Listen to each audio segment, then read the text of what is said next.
So ayun guys, dito tayo tinuro sa may Payatas.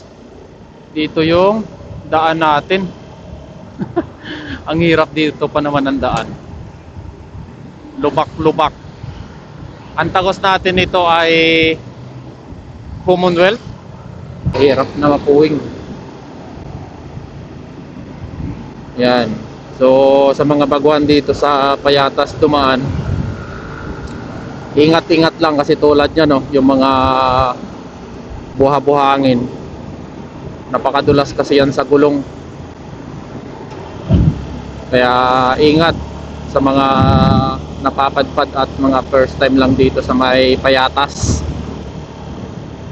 Yan, may mga paahon. Siguro hindi lang tayo 2 beses na padaan dito. Ito paahon talaga to eh. Sharp curve talaga to. Yan. Kaya mahirap.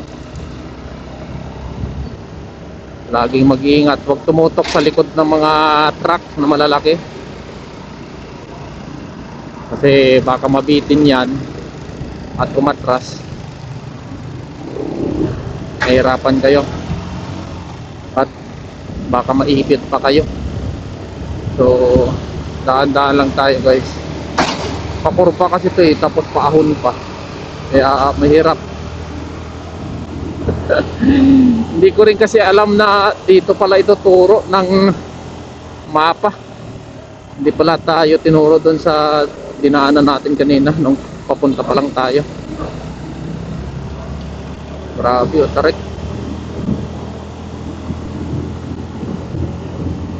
Medyo mabigat din yung dala natin. Ayan. So dito medyo okay na. Banayad na yung kalsada. May kunting paahon na lang, pero hindi na tulad ng doon sa dinaanan natin na napakatarik tapos paliko pa. Yan, tulad yan. Yan yung sinasabi ko na malalaking truck yung makakasabay natin dito. Kaya doble ingat sa mga dumadaan dito.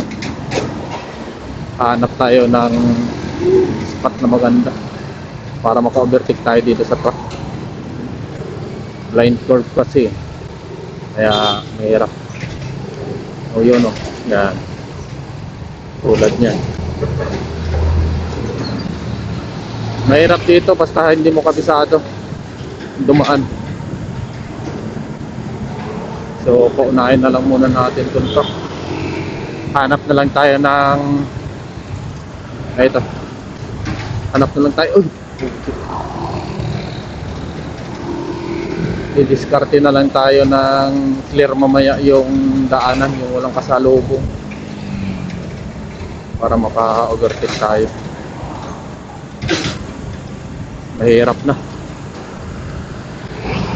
Ayun dito. Pwede na dito. Oops. Malaking kasalubong. Yan, puro truck yan ng basura yung mga kasalubong natin ngayon. Ayan. Atin po clear.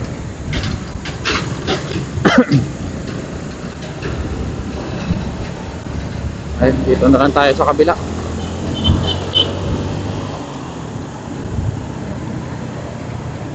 Ay, para din dito. So, budget lang tayo guys. Clear naman. Yo.